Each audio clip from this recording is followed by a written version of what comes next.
اعوذ باللہ من الشیطان الرجیم بسم اللہ الرحمن الرحیم الحمد للہ رب العالمین وصلی اللہ علی سیدنا و نبینا محمد و آلہ الطیبین الطاہرین۔ کتاب شریف بدایۃ الحکمہ کے مرحلہ اولیٰ میں فصل اول کے محتوا کو تمام کرنے کے بعد سے بعض مطالب تعمیقی و مباحث عمیق آپ دوستان کی خدمت میں پیش کیے کہ یہ مباحث اگرچہ صراحت کے ساتھ اس کتاب کی عبارات کے اندر موجود نہیں ہیں، لیکن لابلائے عبارات بین السطور یا اسی طرح سے دیگر اور مقدمات کو جو کتاب کے اندر متنی ہیں اور علامہ طباطبائی رضوان اللہ تعالی علیہ کے دیگر آثار ان میں جو کچھ علامہ نے فرمایا ہے ان کو ضمیمہ کرنے سے یہ مباحث ہمارے سامنے آتی ہیں۔ یا اس کے علاوہ علم منطق جس کی پہلی کتاب یعنی موجودہ نصاب کے مطابق پہلی کتاب المنطق مرحوم مظفر کی کتاب شمار کی جاتی ہے، اس کی مباحث میں سے بعض مباحث کو یہاں پر ذکر کرنے و دقت کے ساتھ دیکھنے سے یہ امور حاصل ہوتے ہیں۔ فصل اول کے مباحث تعمیقی تقریباً سارے کے سارے آپ دوستان کی خدمت میں پیش کیے ہیں، لیکن یہاں پر بس ایک اشکال اور جواب وہ رہ جاتا ہے، اور وہ اشکال یہ ہے کہ علامہ طباطبائی رضوان اللہ اس فصل اول کے اندر اپنے مدعا کو اس طرح سے بیان کرتے ہیں کہ مفہوم وجود ایک مفہوم بدیہی ہے اور محتاج تعریف نہیں ہے، لیکن بعد میں اپنے محتوا اپنے مدعا کو ارتقا دیتے ہوئے کہتے ہیں کہ نہ صرف یہ کہ ایک مفہوم بدیہی ہے اور محتاج تعریف نہیں ہے، بلکہ اساساً اس کی تعریف لانا محال ہے، اور دو ادلہ پیش کرتے ہیں کہ وجود کی تعریف حقیقی محال ہے۔ یہاں پر سوال یہ پیدا ہوتا ہے کہ آیا ہر وہ شے جس کی تعریف محال ہو اور اس کی تعریف حقیقی نہ کی جا سکتی ہو، چاہے کسی بھی وجہ سے اس کی تعریف نہ کی جا سکتی ہو، آیا تعریف ناپذیری تعریف کا محال ہونا یہ ثابت کرتا ہے کہ یہ شے بدیہی ہے؟ یہ ثابت نہیں کرتا کہ یہ شے بدیہی ہے۔ ممکن ہے کہ ایک شے ایسی ہو، کوئی بھی شے ہو، ہمیں معلوم نہیں ہے، الف ہم اس کا نام رکھتے ہیں، وہ شے ایسی ہے کہ اس کے اوپر کوئی تعریف نہیں لائی جا سکتی، اس کی ذات ایسی ہے کہ اس کی تعریف ممکن نہیں ہے، لیکن ہمیں معلوم بھی نہیں ہے، مجہول مطلق ہے، معدوم مطلق ہے، اصلاً اس کی تعریف لانا محال ہے۔ بس اس سے معلوم ہوتا ہے کہ براہ راست صرف اور صرف تعریف ناپذیر ہونا، تعریف کا محال ہونا، استحالہ تعریف یہ کسی شے کی بداہت کو ثابت نہیں کرتا، بلکہ یہاں پر تعریف ناپذیری براہ راست بداہت کے ساتھ کوئی تلازم نہیں رکھتا، کیونکہ اگر تلازم رکھتا ہوتا تو ہر وہ شے جہاں جہاں پر تعریف ناپذیری موجود ہے وہاں پہ وہ اشیاء بدیہی ہونی چاہیے، جبکہ جیسا آپ کی خدمت میں عرض کیا کہ بعض اشیاء ایسی ہیں کہ جن کی تعریف بھی ممکن نہیں، جیسے معدوم مطلق، مجہول مطلق، ان کے اوپر تعریف لانا بھی محال ہے اور ہمارے لیے معلوم بھی نہیں ہے، بدیہی بھی نہیں ہے۔ لہٰذا یہاں پر علامہ کے اوپر یہ جو اشکال ہے اور یہاں پہ جو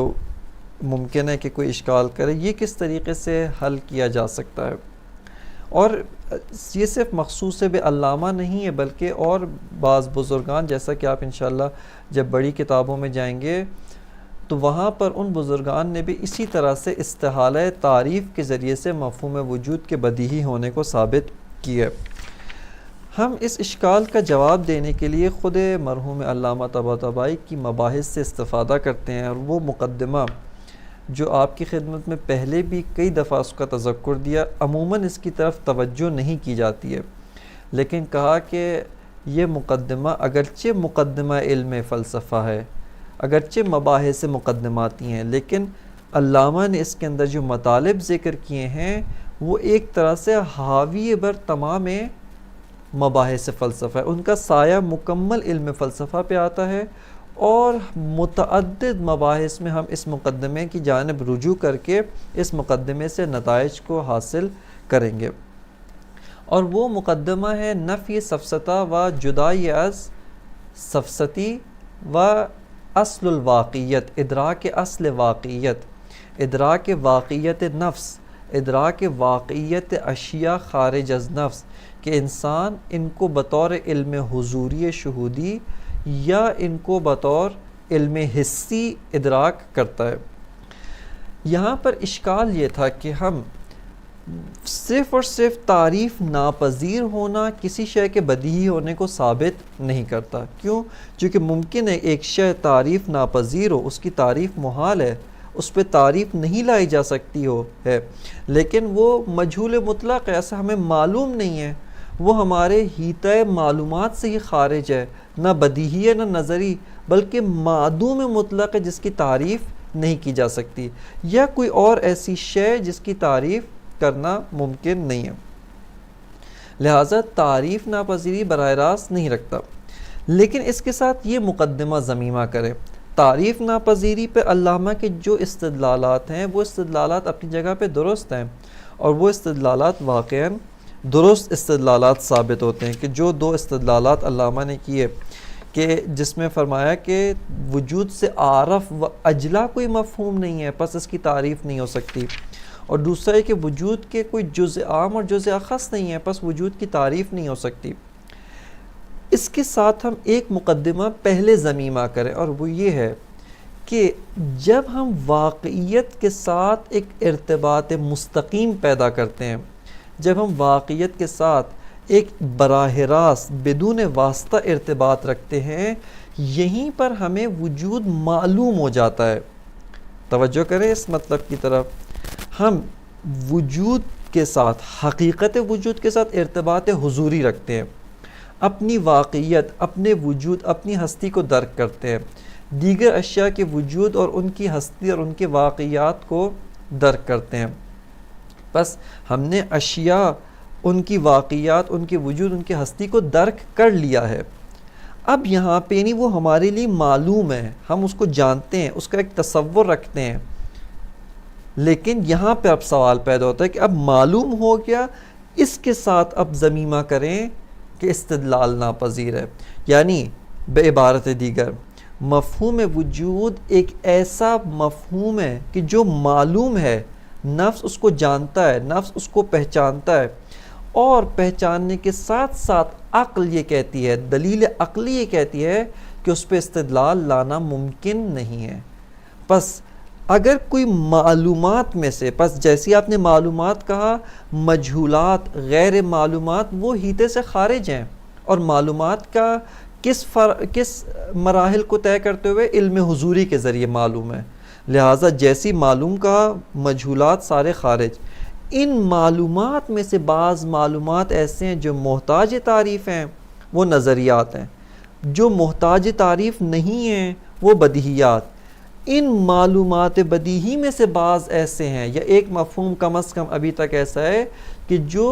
قابل تعریف نہیں ہے، جس کی تعریف لانا ممکن نہیں ہے اور محال ہے، اور وہ مفہوم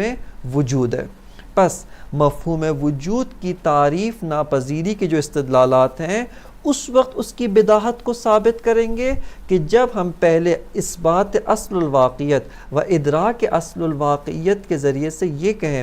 کہ واقعیت معلوم ہے، وجود معلوم ہے، اور استدلال ناپذیر ہے۔ پس یہاں سے معلوم ہوتا ہے کہ مفہوم وجود ایک مفہوم بدیہی ہے۔ کیوں بدیہی ہے؟ چونکہ اس کو درک کر چکے ہیں، علم حضوری سے جانتے ہیں، درک ہو چکا ہے، درک ہونے کے باوجود علم حضوری سے درک کیا ہے، مفہوم حاصل کر لیا، لیکن پھر بھی یہ ہمارے لیے قابل تعریف نہیں ہے، یعنی پھر بھی اس کے اوپر تعریف لانا ممکن نہیں، یعنی اساساً ایک ایسا مفہوم ہے جس کی تعریف لانا ممکن نہیں ہے، کیونکہ اس سے عارف، اس سے زیادہ روشن کوئی اور شے نہیں ہے، نہ یہ کہ اس سے زیادہ مجہول کوئی شے نہیں، بلکہ چونکہ اتنا واضح ہے، اور تعریف اس چیز کی لائی جاتی ہے جو کسی جنبے سے، کسی پہلو سے، کسی ایک جہت سے مجہول ہو، اور مفہوم وجود کسی جہت سے مجہول نہیں ہے، پس اس کی تعریف لانا بھی ممکن نہیں ہے۔ اس مقدمے کے اندر جو مطلب ہے اس کو اگر ہم ضمیمہ کریں اس مطلب کے ساتھ کہ مفہوم وجود کی تعریف محال ہے، یہاں سے مفہوم وجود کا بدیہی ہونا واضح ہوتا ہے۔ اور اسی کے ساتھ وہ جو مطلب آپ کی خدمت میں عرض کیا جو ایک مطلب اجتہادی ہے کہ سر بداہت کیا ہے،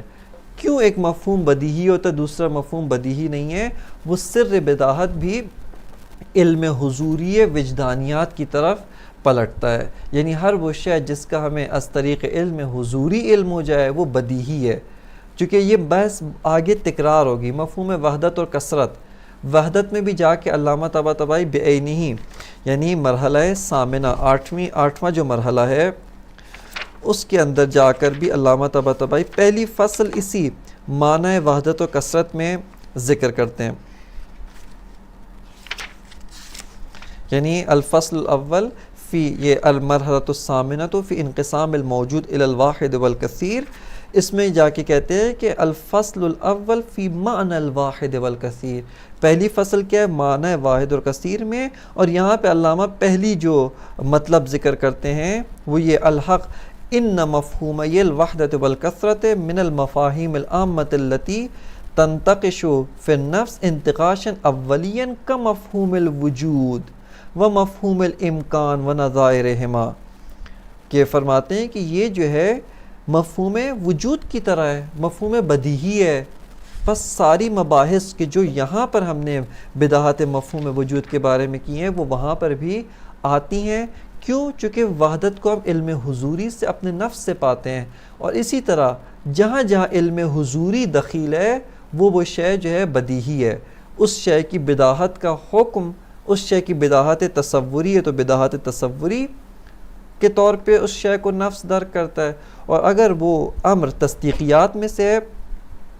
تو اس کی تصدیق کو بطور بدیہی بدون استدلال ہم درک کرتے ہیں۔ یہاں سے سر بداہت اگرچہ بہت مفصل بحث ہے، بہت ہی عمیق بحث ہے، لیکن اس کی جانب ایک اشارہ آپ کی خدمت میں کیا۔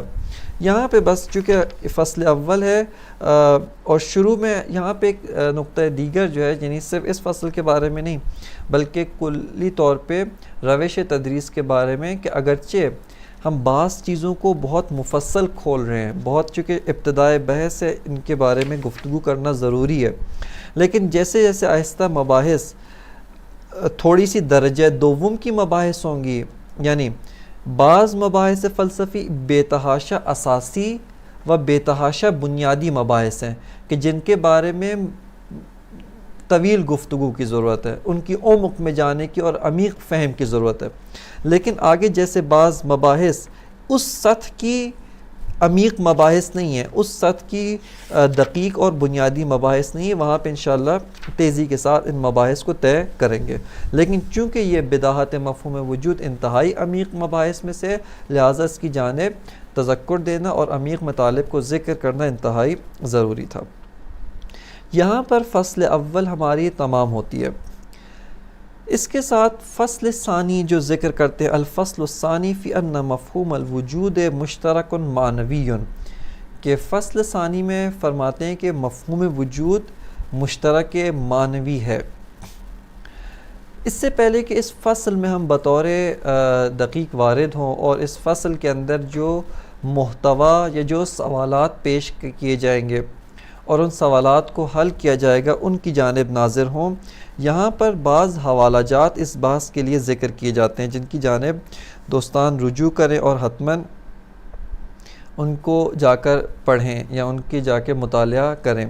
ان میں سے ایک شرح مبسوط منظومہ ہے جو شہید مطہری کی شرح منظومہ کی شرح ہے جو انہوں نے تدریس کی ہے، لیکن تدریس سے مختصر ہے اور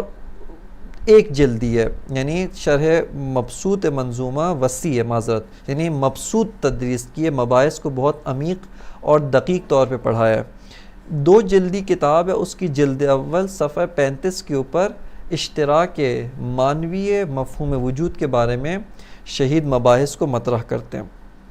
اس کے علاوہ خود شہید مطہری کی ایک اور شرح منظومہ ہے، یعنی منظومہ کو آپ نے مختصر طور پہ پڑھائی ہے جو شرح مختصر منظومہ کے طور پر مشہور ہے، ایک جلدی کتاب ہے اور صفحہ 27 کے اوپر اس مطلب کو شہید مطہری ذکر کرتے ہیں۔ اب آتے ہیں آ کر اس کے علاوہ اور بھی مباحث اور بھی حوالہ جات ہیں، لیکن فی الحال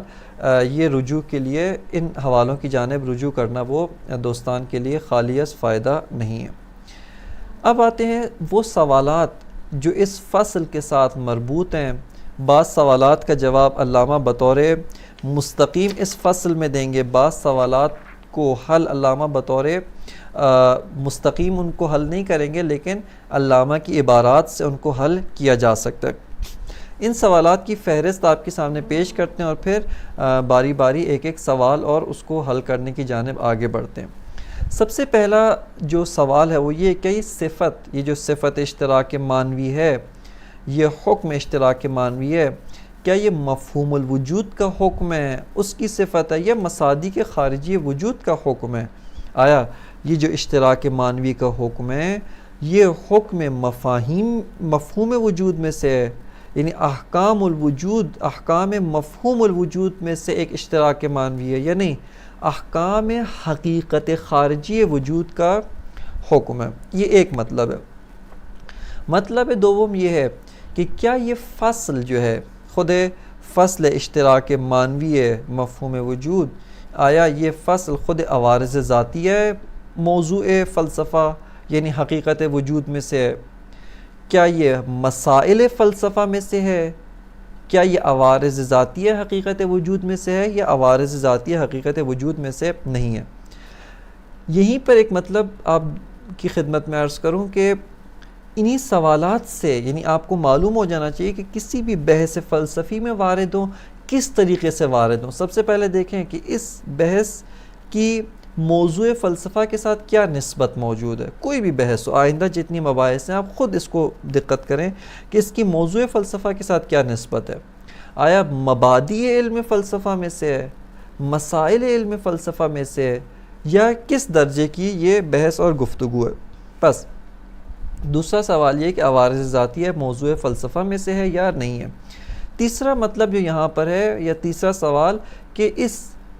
بحث اشتراک معنوی وجود کے فوائد کیا ہے، کیوں اس بحث کی اہمیت کے ساتھ اس کو ذکر کیا جا رہا ہے، فصل دوم قرار دی جا رہی ہے، ترتیب اس طریقے سے کیوں قرار دی گئی ہے۔ مطلب سوم خود مبادئ تصوری جو اس بحث یعنی اشتراک معنوی جس کے مقابلے میں اشتراک لفظی آئے گا، ان کا کیا معنی ہے، یعنی اشتراک معنوی و اشتراک لفظی در فلسفہ کن معانی میں استعمال ہوئے ہیں، یہ ایک مطلب۔ اسی سوال کا دوسرا حصہ کہ اشتراک معنوی و اشتراک لفظی در فلسفہ وہ ادبیات کے اندر جو اشتراک معنوی و اشتراک لفظی پڑھتے ہیں اس کے ساتھ فرق رکھتا ہے، یا وہی اصطلاح ہے، یا اس اصطلاح کے علاوہ ایک اور دیگر اصطلاح ہے۔ اس کے علاوہ ایک اور مطلب کہ خود اشتراک معنوی و اشتراک لفظی جو فلسفے میں استعمال ہوتے ہیں، یہاں پر ان کی فلسفی اصطلاحات میں بھی بعض فرق ہے، جزئی فرق ہے، ان کی جانب اشارہ کرنا ضروری ہے۔ بس خود چوتھا جو سوال ہے اسی کے ذیل میں کہ ایک ہے اشتراک معنوی و اشتراک لفظی در فلسفہ، اس کا کیا معنی ہے؟ دوم اشتراک معنوی و اشتراک لفظی در فلسفہ با اشتراک معنوی و لفظی در ادبیات، اس کے ساتھ کیا فرق ہے؟ اور تیسرا آپ کہیں کہ اسی سوال کا ایک حصہ ہے کہ اشتراک معنوی و اشتراک لفظی کے خود فلسفہ میں کیا اطلاقات ہیں۔ یہ ایک خود سوال پنجم جو یہاں پر دخیل ہے اس کے محتوا میں، اور وہ یہ ہے کہ جس کو ہم ضمنی طور پہ اشارہ بھی کریں گے اور علامہ کی مباحث سے معلوم بھی ہوتا ہے کہ علامہ اس کی طرف ناظر ہیں، اور وہ یہ ہے کہ اشتراک معنوی و اشتراک لفظی میں آپس میں کیا نسبت پائی جاتی ہے؟ آیا ان میں نسبت تضاد ہے، متضادین ہے، جس کو علم منطق نے بیان کیا؟ یہاں پہ صرف ہم مقدمات کے طور پہ علم منطق سے استفادہ کر رہے ہیں، اس کے علاوہ کسی چیز سے نہیں، وہ بھی علم منطق میں مرحوم مظفر کی کتاب المنطق کے اوپر اعتماد کرتے ہوئے کہ چونکہ دوستان نے حتماً وہ پڑھی ہوئی ہے اس کو بنیاد بنا کر ان مباحث کو پیش کر رہے ہیں، لہٰذا حتمی طور پہ وہ کتاب یہاں پر بہت دخیل ہے۔ آیا اشتراک معنوی و اشتراک لفظی میں نسبت تضاد ہے؟ تضاد یعنی دونوں کے علاوہ ایک شے دیگر بھی ممکن ہے، یا ان میں نسبت عدم و ملکہ کی ہے، یا ان میں نسبت تناقضی ہے؟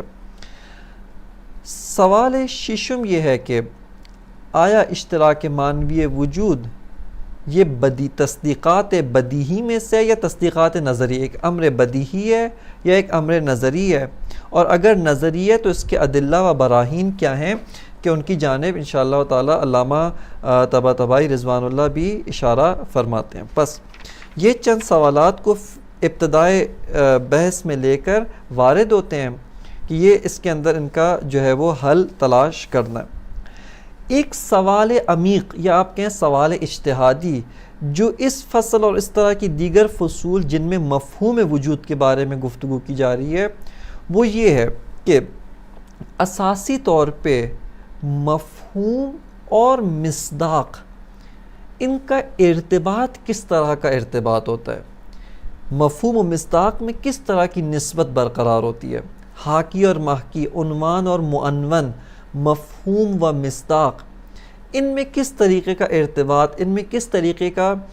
تعلق و کس نوع کا جو ہے ان میں جو ہے ایک دوسرے کے ساتھ تعلق برقرار ہوتا ہے۔ کیا تمام خصوصیات کہ جو ایک امر خارجی میں ہوتی ہیں، جو مصداق خارجی میں ہوتی ہیں، ساری خصوصیات کا مفہوم میں منعکس ہونا ضروری ہے یا ساری کی ساری خصوصیات مفہوم میں منعکس نہیں ہوتی؟ کون کون سی خصوصیات ہیں کہ جو ایک امر خارجی میں ہوتی ہیں اور مفہوم میں منعکس بھی ہوتی ہیں، اور کون کون سی خصوصیات ہیں جو امر خارجی میں ہوتی ہیں لیکن مفہوم میں منعکس نہیں ہوتی؟ لہٰذا ان ساری چیزوں کو مباحث درجہ دوم یعنی مباحث عمیق و مباحث اجتہادی کے طور پر ان کی جانب اشارہ ہو کر انشاءاللہ دیکھتے ہیں کہ اس ضمن میں مرحوم علامہ کیا فرماتے ہیں۔ سب سے پہلے آ کر ہم سوال اول کو دیکھتے ہیں کہ اور وہ یہ ہے کہ یہ جو صفت ہے، صفت اشتراک معنوی، صفت حکم اشتراک معنوی، یہ آیا صفت برائے مفہوم وجود ہے یا صفت برائے مصادیق و حقیقت الوجود ہے؟ سب سے پہلے ہم یہاں پر جس طرح سے چونکہ یہ جو سوال ہے یہ علامہ نے جو عنوان فصل مطرح کیا ہے، اس عنوان فصل اور اس کے بعد جو پہلا جملہ، پہلا جو قضیہ علامہ یہاں ذکر کرتے ہیں، اس قضیے کو بھی روشن کرتا ہے، اس قضیے کو بھی یہ بیان کرتا ہے، لہٰذا اس مطلب کی جانب دقت کرنا وہ ضروری ہے۔ صفات، کسی بھی شے کی صفت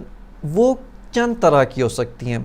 بعض اوقات ایک شے کی صفت اس کی اپنی ذاتی صفت ہوتی ہے، مثال کے طور پہ آپ زید کو کہتے ہیں زید عالم، تو زید جو ایک انسان ہے، علم رکھتا ہے، یہ علم اس زید کی صفت حقیقی ہے، اس کی اپنی صفت ہے، صفت ذاتی ہے زید کے لیے۔ لیکن بعض اوقات ایک شے کی صفت اس کی اپنی حقیقی صفت نہیں ہوتی بلکہ اس کے متعلق بعض چیزیں ہوتی ہیں، یہ صفت ہوتی ہے، صفت بحال متعلق الموصوف ہوتی ہے، نہ کہ صفت بحال خود موصوف نہیں ہوتی۔ مثال کے طور پہ آپ کہتے ہیں زید ابوہ عالم، زید جس کا باپ عالم ہے، زید ابوہ حاکم، زید وہ جس کا باپ حاکم اور سلطان ہے۔ یہاں پہ زید کی صفت بیان نہیں کی گئی، زید کی کوئی خصوصیت بیان نہیں کی گئی، بلکہ زید کے متعلق اس کا باپ اس سے تعلق رکھتا ہے، اس تعلق کی اساس پر ہم نے یہاں پر جو ہے وہ زید کی ایک صفت مجازی آپ کہیں وہ بیان کی، اور وہ کیا کہ زید کا باپ عالم ہے۔ جیسے بہت سارے علماء ہوتے ہیں جن کے بیٹے عالم نہیں ہوتے، لیکن بیٹوں کی شہرت کس وجہ سے ہوتی ہے کہ یہ فلاں عالم کے بیٹے ہیں، یہ فلاں بڑی شخصیت، خود شخصیت نہیں ہے، خود صاحب فضل، خود صاحب علم نہیں ہے، لیکن چونکہ ایک صاحب علم کے ساتھ منسوب ہیں، ان کے لیے بھی ایک صفت مجازی یہاں پر وجود میں آ جاتی ہے۔ بس یہاں سے آپ نے ملاحظہ کیا کہ صفت یا صفت حقیقی ہوتی ہے یا صفت غیر حقیقی ہوتی ہے۔ صفت حقیقی کو کہتے ہیں صفت بلحاظ خود موصوف یا صفت بحال الموصوف ہے، لیکن صفت مجازی یا اوصاف مجازی وہ اوصاف بحال متعلق الموصوف ہوتے ہیں، نہ کہ بحال خود موصوف نہیں ہوتے۔ صفات حقیقی بھی چند طرح کی ہوتی ہیں۔ ایک دفعہ ایک شے کی صفت ہے، اس طرح سے اس کی صفت ہے، صفت حقیقی ہے، یعنی واقعاً وہ شے اس خصوصیت کے ساتھ متصف ہے، اس خاصیت کے ساتھ وہ شے اتصاف رکھتی ہے۔ لیکن یہ صفت اس طرح کی ہے کہ آپ اس ذات کو ہر شے سے قطع نظر کر کے، یعنی آپ کسی اور چیز کو لحاظ نہ کریں، ہر شے سے قطع نظر کر کے اس ذات کو دیکھیں، اس میں یہ صفت پائی جاتی ہے۔ جیسے زید عالم، آپ زید کی ذات کو دیکھیں، زید کی ذات میں صفت علم پائی جاتی ہے۔ زید کی مثلا زید قادر، زید قدرت مند ہے، اس میں یہ قدرت پائی جاتی ہے۔ آپ زید کو کسی کے ساتھ مقایسہ کریں، کسی کے ساتھ مقایسہ نہ کریں، زید کے اندر یہ خاصیت موجود ہے۔ لیکن بعض صفات حقیقی ایسی ہوتی ہیں کہ جب تک ان کو کسی غیر کے ساتھ مقایسہ نہ کیا جائے، ان کو غیر کے ساتھ قیاس نہ کریں، مقایسہ نہ کریں، اس وقت تک وہ اوصاف وجود میں نہیں آتی۔ یعنی ہیں اوصاف حقیقی، ہیں اسی موصوف کی صفت، نہ کہ متعلق الموصوف کی صفت نہیں ہے، متعلق الشے کی صفت نہیں ہے، بلکہ خود اس شے کی صفت ہے، خود اس موصوف کی صفت ہے۔ لیکن جب تک اس موصوف کے ساتھ ایک غیر کو لحاظ نہ کریں، اس وقت تک یہ صفت وجود میں نہیں آتی۔ اس کی سادہ ترین مثال اسی میں زید اعلم من بکر، آپ کہتے ہیں کہ زید وہ بکر سے زیادہ علم رکھتا ہے، اعلم ہے۔ صفت اعلمیت، زیادہ علم رکھنا، اعلم ہونا،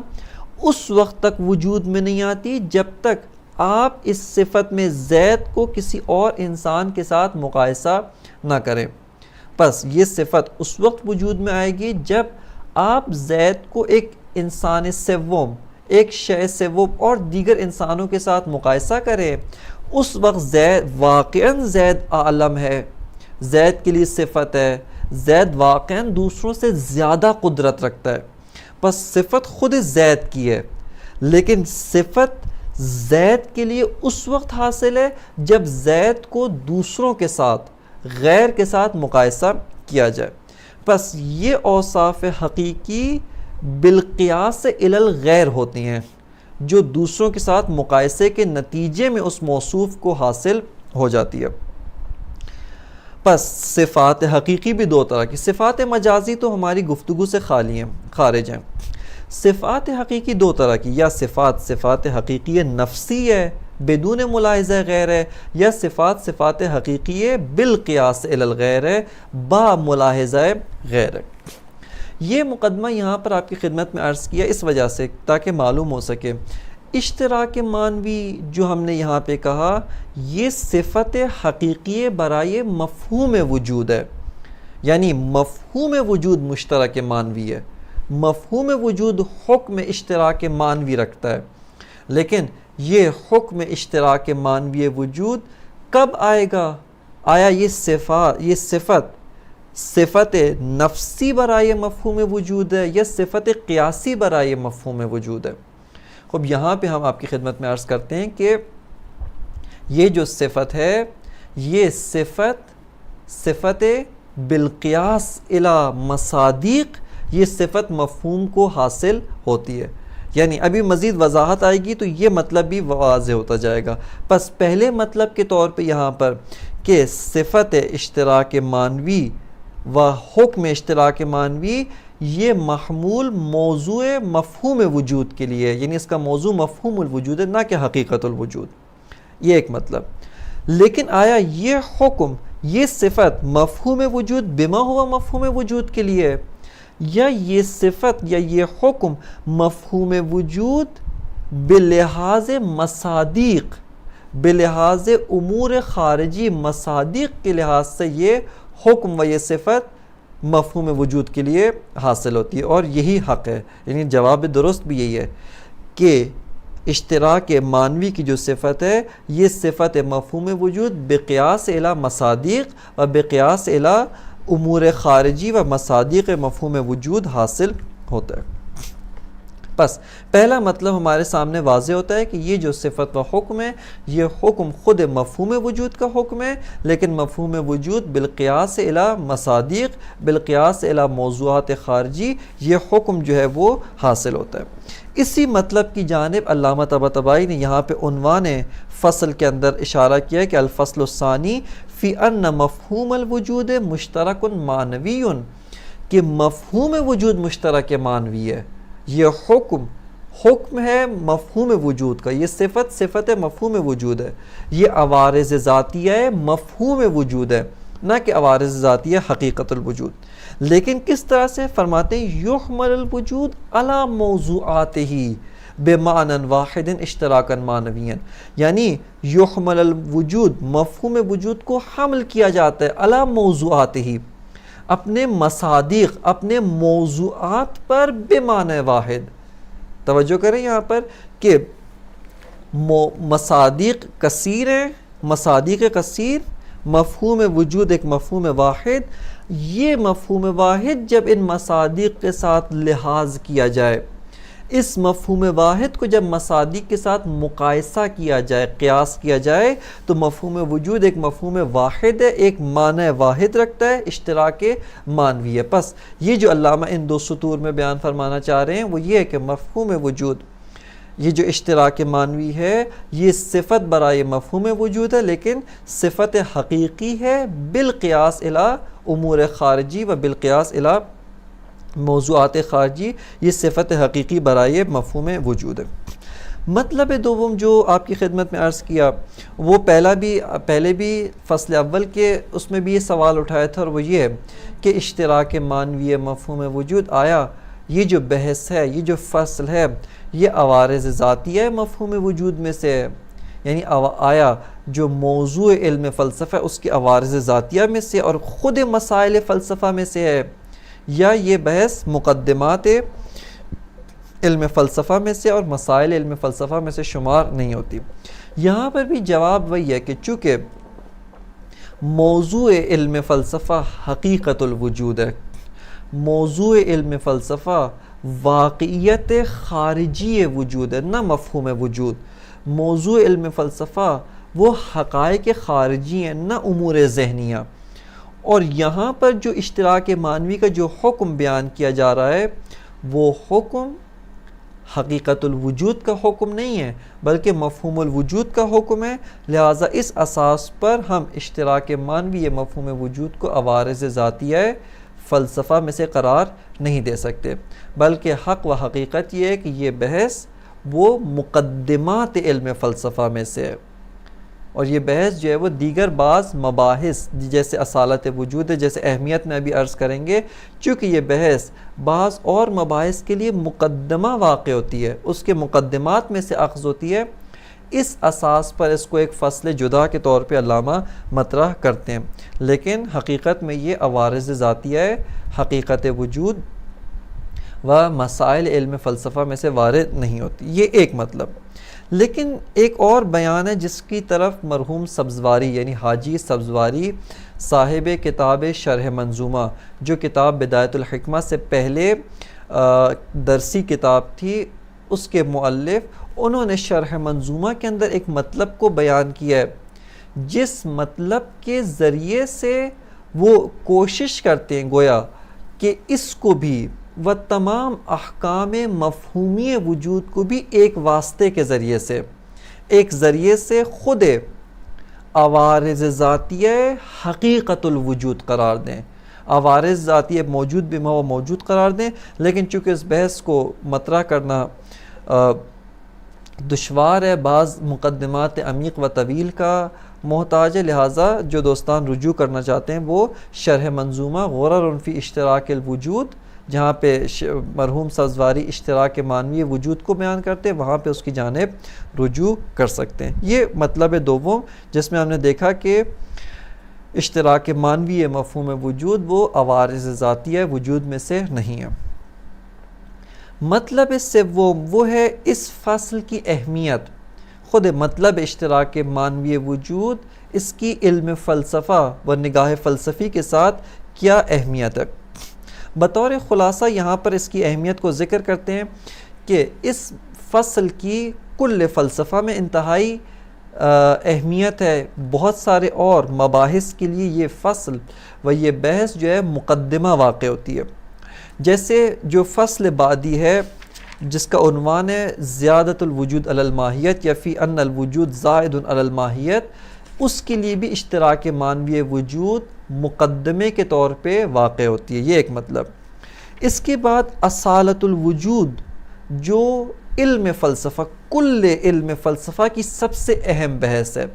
کہ تمام تر ساختار فلسفہ، تمام تر محتوی علم فلسفہ، تمام مباحث فلسفی اصالت الوجود کے اوپر مبتنی ہیں. اس کے لیے بھی یہ اشتراک معنوی مفہوم وجود ایک مقدمے کے طور پہ واقع ہوتی ہے. لہٰذا اس جہت سے یہ بحث انتہائی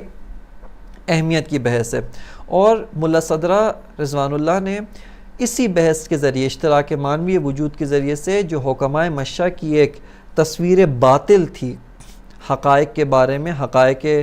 متباینہ، اسی کے ذریعے سے ملا صدرہ نے اس بحث کے ذریعے سے اس تصویر کو رد کیا اور اس کا جو ہے کیا نام ہے وحدت وجود و وحدت تشکیکی وجود کو اثبات کرتے ہیں. یہ دوسرا مطلب. اس کے علاوہ بہت ساری اور مباحث الہیاتی ہیں. آیا حق تعالیٰ کی معرفت ممکن ہے یا اصلاً معرفت ممکن نہیں ہے؟ آیا عباد اللہ پہ خود ذات حق تعالیٰ کی معرفت ممکن ہے؟ یہ سب معرفت خدا محال ہے. اس کے علاوہ آیا صفات خدا کو درک کر سکتے ہیں نہیں کر سکتے؟ یا دیگر اور مباحث الہیات میں اشتراک معنوی وجود و کلاً اشتراک معنوی کی جو بحث ہے، یہ بحث انتہائی اہمیت کی حامل ہے. یہ ایک مطلب.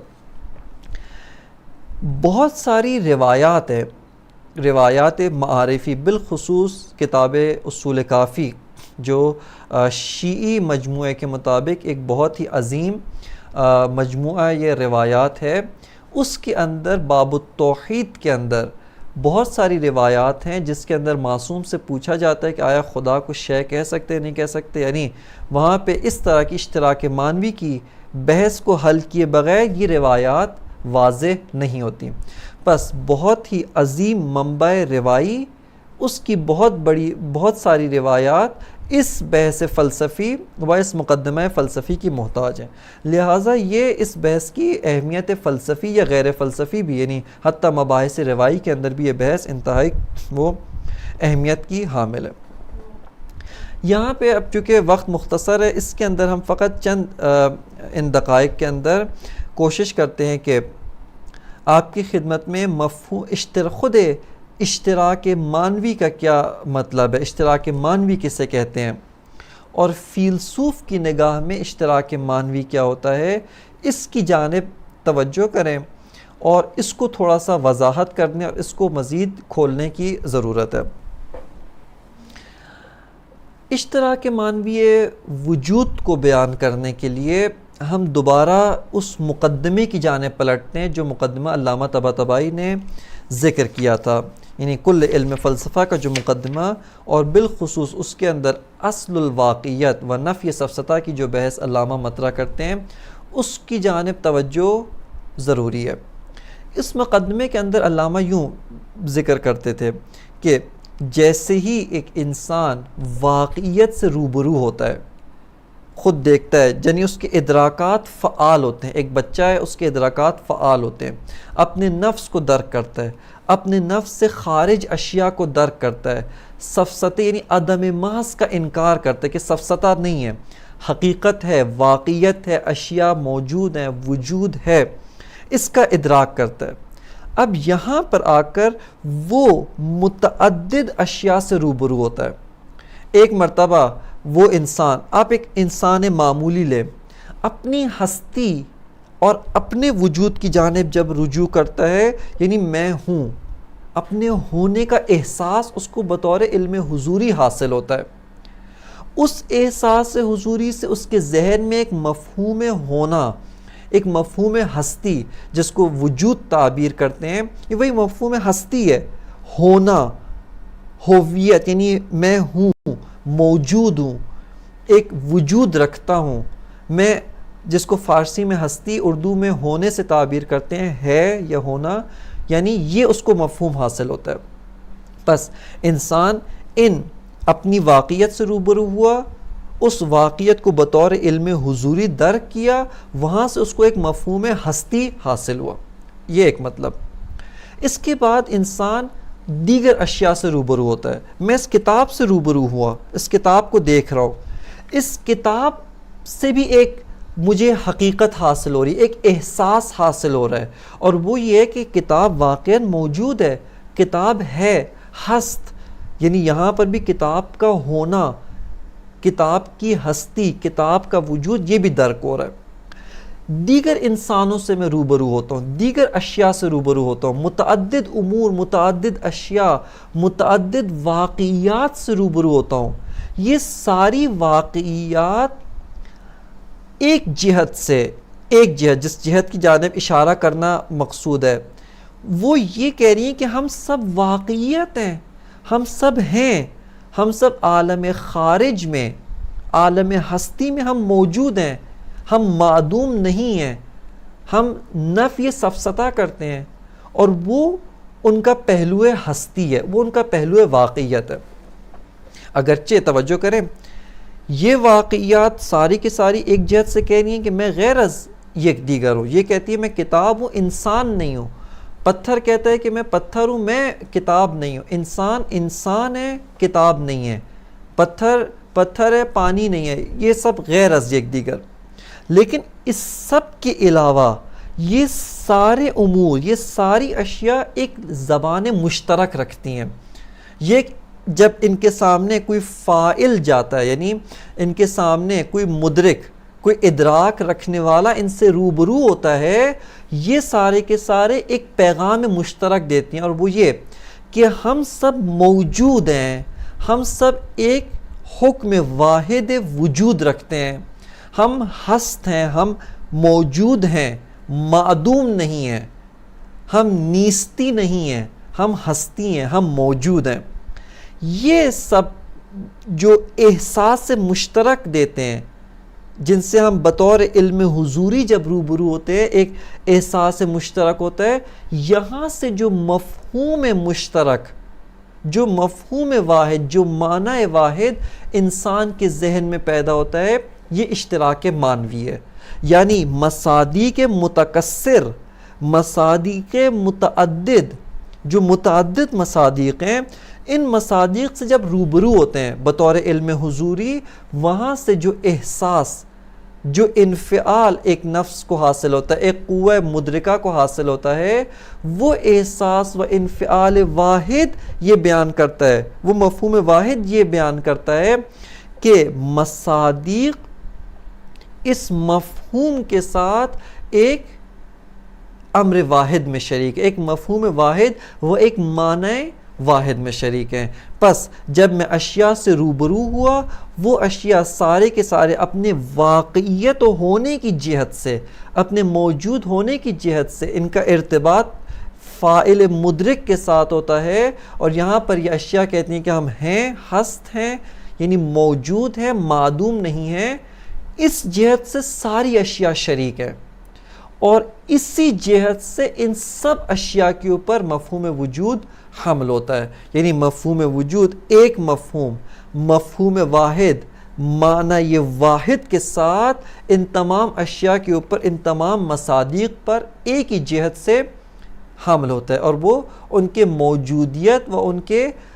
ہستی ہونے کی جہت ہے. بس یہاں پہ اشتراک معنوی آپ نے ملاحظہ کیا کہ صفت ہے مفہوم وجود کی، کہ مفہوم وجود مشترک معنوی ہے. لیکن کس لحاظ سے؟ کہ یہ مفہوم وجود کو جب آپ مصادیق کے ساتھ لحاظ کرتے ہیں، مصداق اول کے ساتھ لحاظ کیا، مصداق دوم کے ساتھ لحاظ کیا، مصداق سوم کے ساتھ آپ لحاظ کریں، ان تمام مصادیق کے ساتھ جب مفہوم وجود کو لحاظ کرے، تو یہاں پر یہ مفہوم ایک ہی معنی میں، ایک ہی جہت سے، ایک ہی لحاظ سے ان سب کے اوپر حمل ہوتا ہے، ان سب کے اوپر جو ہے وہ قرار پاتا ہے. یا بے تعبیر دیگر، ہم جب اشیاء کے ساتھ روبرو ہوتے ہیں، یہ اشیاء اپنے واقعی ہونے کی جہت سے، اپنے واقعیت ہونے کے لحاظ سے، یہ سب کے سب اس فاعل کو ایک احساس مشترک، ایک احساس اشتراکی و ایک مفہوم مشترک دیتے ہیں، جس کو ہم کہیں مفہوم واقعیت، یعنی اصطلاح سے آزاد ہو کر واقعیت ہونے کی جہت، ان کے مفہوم مشترک وجود، ہستی و ہونے کا جو مفہوم مشترک دیتے ہیں، اس جہت سے یہ ایک مفہوم واحد و ایک مفہوم مشترک ہے۔ یہ ایک آپ کے سامنے تصویر از اشتراک معنوی وہ پیش کی ہے، کہ مزید اس تصویر کو مزید عمیق طور پہ بیان کرنے کی اور دیگر اس کی جو دقائق ہیں ان کو ذکر کرنے کی ضرورت ہے، کہ انشاءاللہ تعالی وہ درس بعدی کے اندر ان تمام امور کی جانب اور دیگر جو سوالات ہیں اس فصل کے متعلق ان کی جانب توجہ کی جائے گی۔ وصلی اللہ علی سیدنا و نبینا محمد و آلہ الطیبین الطاہرین۔